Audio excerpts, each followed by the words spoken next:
Chapter 5, The Coin of Heaven. Does a firm persuasion that a thing is so make it so? And the prophet replied, all poets believe that it does. And in ages of imagination, this firm persuasion removed mountains. But many are not capable of a firm persuasion of anything. William Blake, Marriage of Heaven and Hell.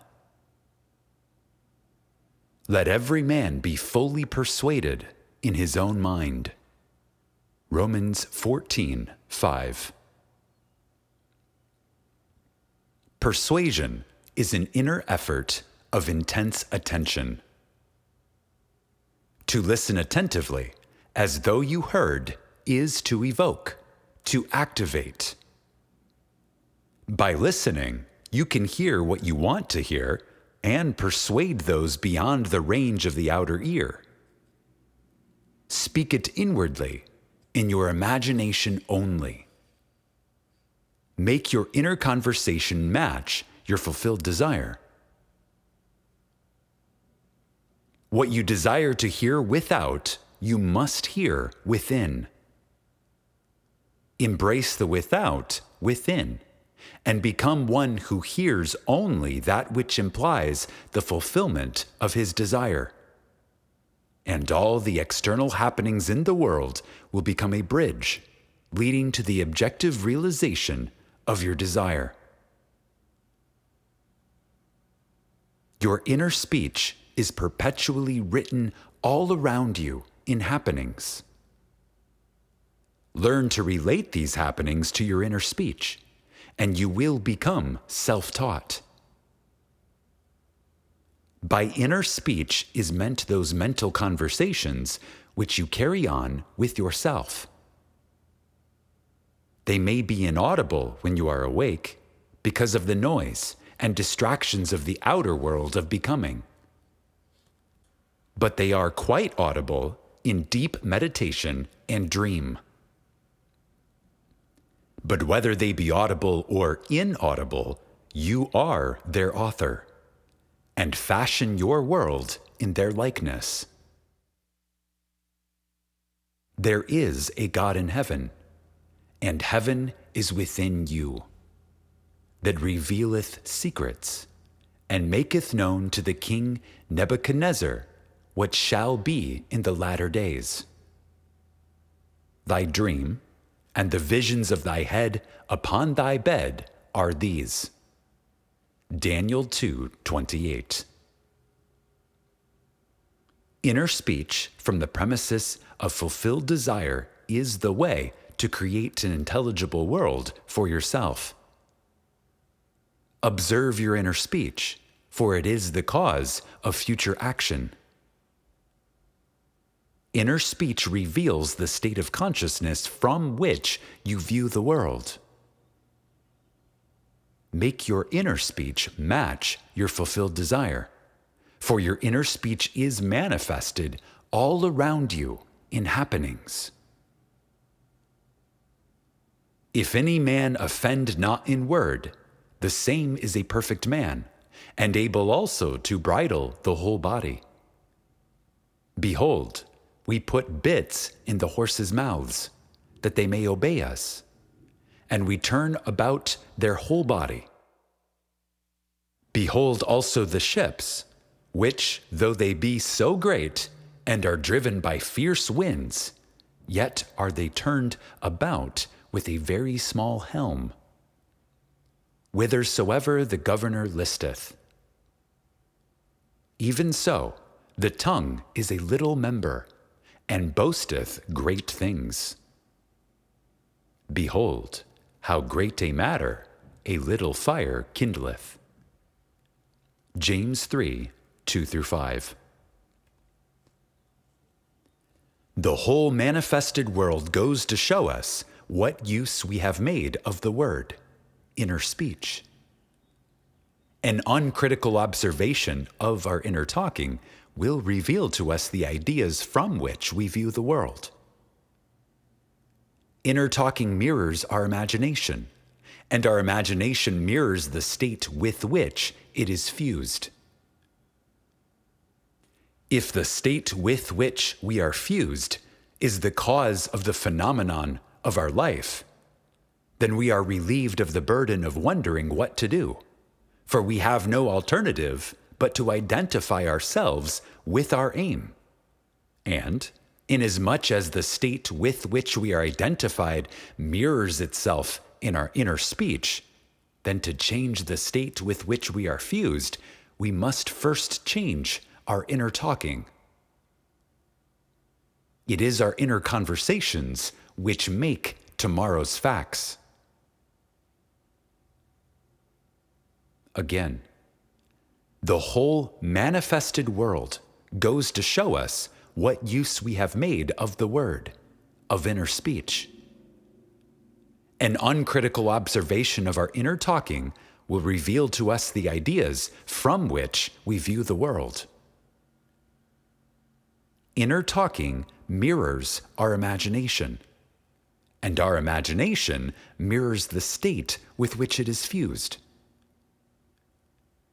If the state with which we are fused is the cause of the phenomenon of our life, then we are relieved of the burden of wondering what to do, for we have no alternative but to identify ourselves with our aim. And, inasmuch as the state with which we are identified mirrors itself in our inner speech, then to change the state with which we are fused, we must first change our inner talking. It is our inner conversations which make tomorrow's facts. Put off the former conversation, the old man, which is corrupt, and be renewed in the spirit of your mind. Put on the new man, which is created in righteousness. Ephesians 4:22-24.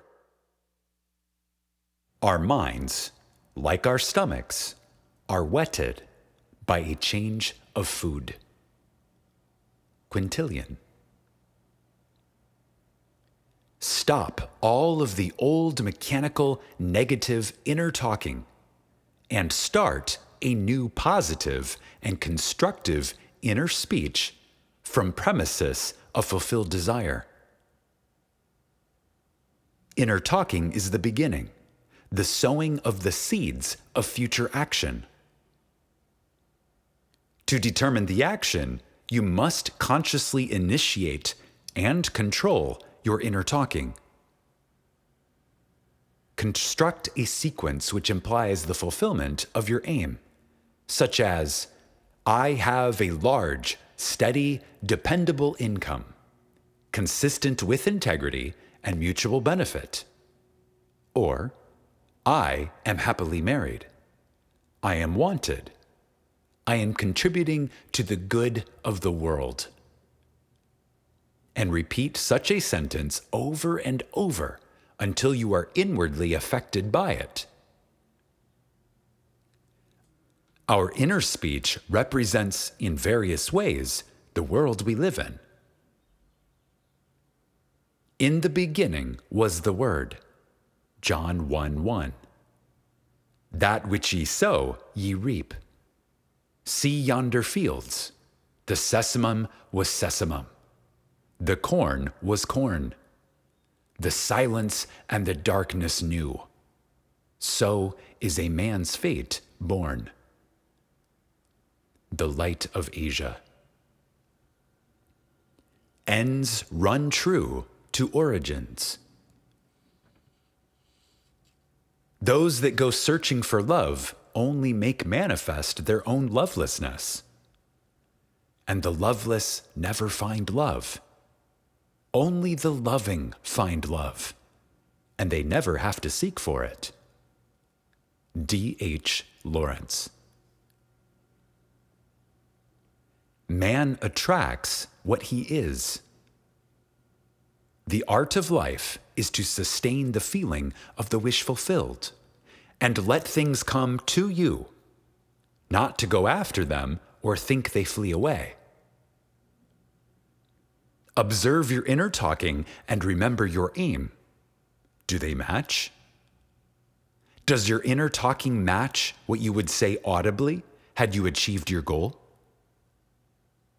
The individual's inner speech and actions attract the conditions of his life. Through uncritical self-observation of your inner talking, you find where you are in the inner world. And where you are in the inner world is what you are in the outer world. You put on the new man whenever ideals and inner speech match. In this way alone can the new man be born. Again, observe your inner talking and remember your aim. Do they match? Does your inner talking match what you would say audibly had you achieved your goal?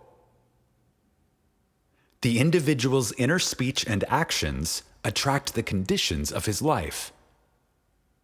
Through uncritical self-observation of your inner talking, you find where you are in the inner world. And where you are in the inner world is what you are in the outer world. You put on the new man whenever ideals and inner speech match. In this way alone can the new man be born. Inner talking matures in the dark. From the dark, it issues into the light. The right inner speech is the speech that would be yours were you to realize your ideal. In other words, it is the speech of fulfilled desire. I am that. There are two gifts which God has bestowed upon man alone, and on no other mortal creature. These two are mind and speech. And the gift of mind and speech is equivalent to that of immortality. If a man uses these two gifts rightly, he will differ in nothing from the immortals. And when he quits the body, mind and speech will be his guides, and by them he will be brought into the troop of the gods and the souls that have attained to bliss.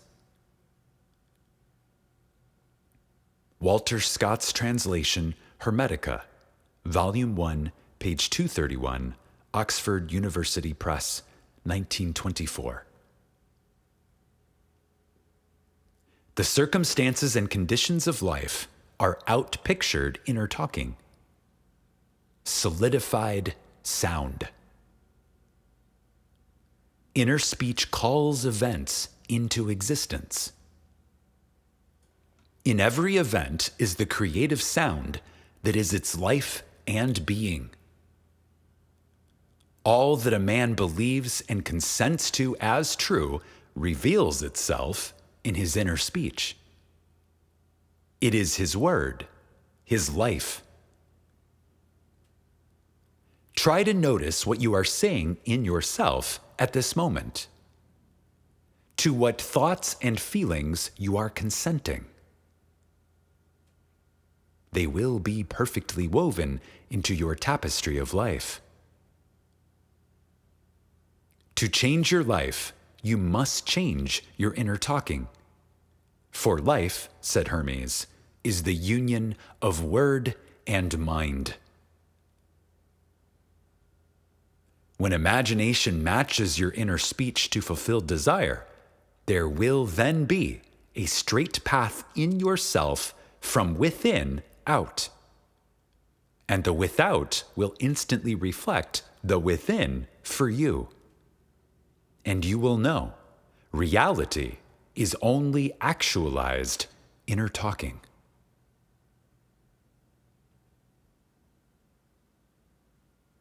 Again, try to notice what you are saying in yourself at this moment.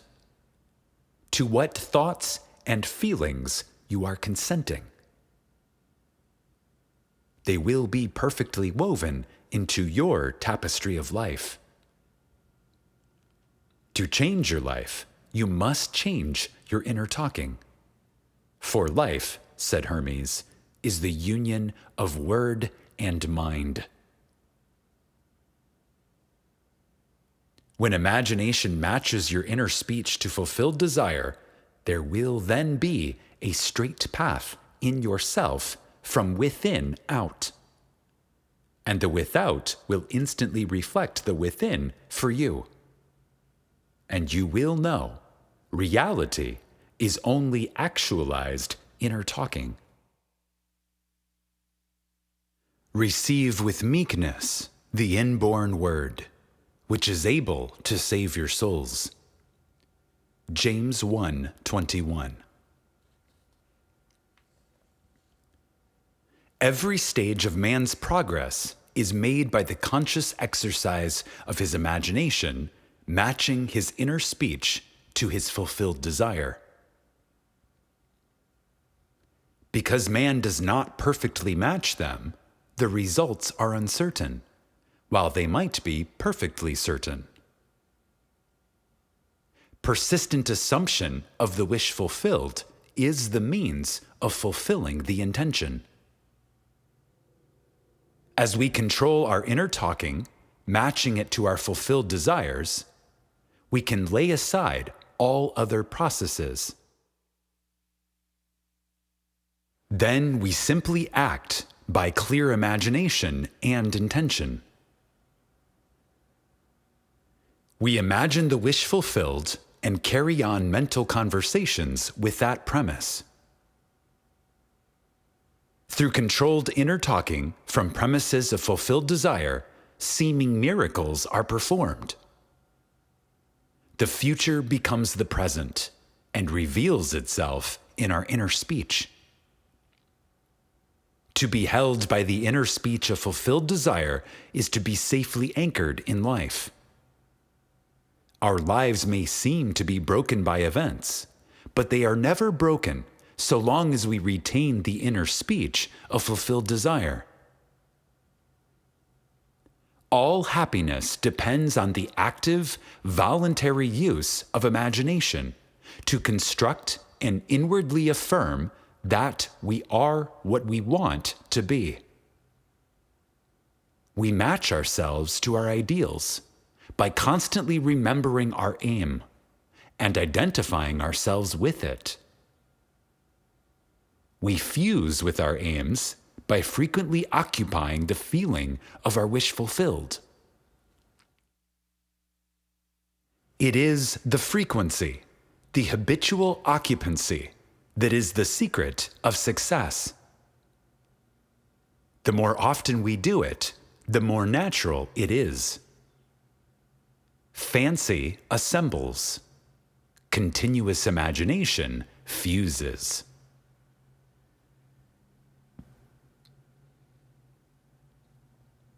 It is possible to resolve every situation by the proper use of imagination. Our task is to get the right sentence, the one which implies that our desire is realized, and fire the imagination with it. All this is intimately connected with the mystery of the still small voice. Inner talking reveals the activities of imagination, activities which are the causes of the circumstances of life. As a rule, man is totally unaware of his inner talking, and therefore sees himself not as the cause, but the victim of circumstance. To consciously create circumstance, man must consciously direct his inner speech, matching the still small voice to his fulfilled desires. He calls things not seen as though they were. Romans 4:17. Right inner speech is essential. It is the greatest of the arts. It is the way out of limitation into freedom. Ignorance of this art has made the world a battlefield and penitentiary, where blood and sweat alone are expected, when it should be a place of marveling and wondering. Right inner talking is the first step to becoming what you want to be. Speech is an image of mind, and mind is an image of God. Hermetica, Volume 1, page 231. On the morning of April 12th, 1953, my wife was awakened by the sound of a great voice of authority, speaking within her and saying, "You must stop spending your thoughts, time, and money. Everything in life must be an investment." To spend is to waste, to squander, to lay out without return. To invest is to lay out for a purpose, from which a profit is expected. This revelation of my wife is about the importance of the moment. It is about the transformation of the moment. What we desire does not lie in the future, but in ourselves at this very moment. At any moment in our lives, we are faced with an infinite choice: what we are and what we want to be. And what we want to be is already existent. But to realize it, we must match our inner speech and actions to it. If two of you shall agree on earth as touching anything that they shall ask, it shall be done for them of my Father which is in heaven. Matthew 18:19. It is only what is done now that counts. The present moment does not recede into the past. It advances into the future to confront us, spent or invested. Thought is the coin of heaven. Money is its earthly symbol. Every moment must be invested, and our inner talking reveals whether we are spending or investing. Be more interested in what you are inwardly saying now than what you have said, by choosing wisely what you think and what you feel now. Again, it is only what is done now that counts. The present moment does not recede into the past. It advances into the future to confront us, spent or invested. Thought is the coin of heaven. Money is its earthly symbol. Every moment must be invested, and our inner talking reveals whether we are spending or investing. Be more interested in what you are inwardly saying now than what you have said, by choosing wisely what you think and what you feel now. Anytime we feel misunderstood, misused, neglected, suspicious, afraid, we are spending our thoughts and wasting our time. Whenever we assume the feeling of being what we want to be, we are investing. We cannot abandon the moment to negative inner talking and expect to retain command of life. Before us goes the results of all that seemingly is behind. Not gone is the last moment, but oncoming.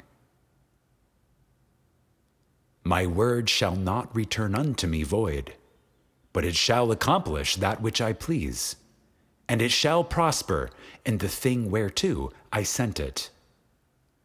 Isaiah 55:11. The circumstances of life are the muffled utterances of the inner talking that made them. The Word made visible. The Word, said Hermes, is Son, and the mind is father of the Word. They are not separate, one from the other, for life is the union of word and mind. He willed us forth from himself by the word of truth. James 1:18. Let us be imitators of God as dear children. Ephesians 5:1. And use our inner speech wisely to mold an outer world in harmony with our ideal. The Lord spake by me, and his word was in my tongue. 2 Samuel 23:2. The mouth of God is the mind of man. Feed God only the best. Whatsoever things are of good rapport, think on these things. Philippians 4:8. The present moment is always precisely right for an investment, to inwardly speak the right word. The word is very near to you, in your mouth and in your heart, that you may do it. See, I have set before you this day life and good, death and evil, blessings and cursings. Choose life. Deuteronomy 30:14 and 15. You choose life and good and blessings by being that which you choose. Like is known to like alone. Make your inner speech bless and give good reports. Man's ignorance of the future is the result of his ignorance of his inner talking. His inner talking mirrors his imagination, and his imagination is a government in which the opposition never comes into power. If the reader asks, what if the inner speech remains subjective and is unable to find an object for its love? The answer is, it will not remain subjective, for the very simple reason that inner speech is always objectifying itself. What frustrates and festers and becomes the disease that afflicts humanity is man's ignorance of the art of matching inner words to fulfilled desire. Again, what frustrates and festers and becomes the disease that afflicts humanity is a man's ignorance of the art of matching words to fulfill desire. Inner speech mirrors imagination, and imagination is Christ. Alter your inner speech, and your perceptual world changes. Whenever inner speech and desire are in conflict, inner speech invariably wins. Again, whenever inner speech and desire are in conflict, inner speech invariably wins. Because inner speech objectifies itself, it is easy to see that if it matches desire, desire will be objectively realized. Were this not so, I would say with Blake, sooner murder an infant in its cradle than nurse unacted desires. But I know from experience, the tongue setteth on fire the course of nature. James 3:6.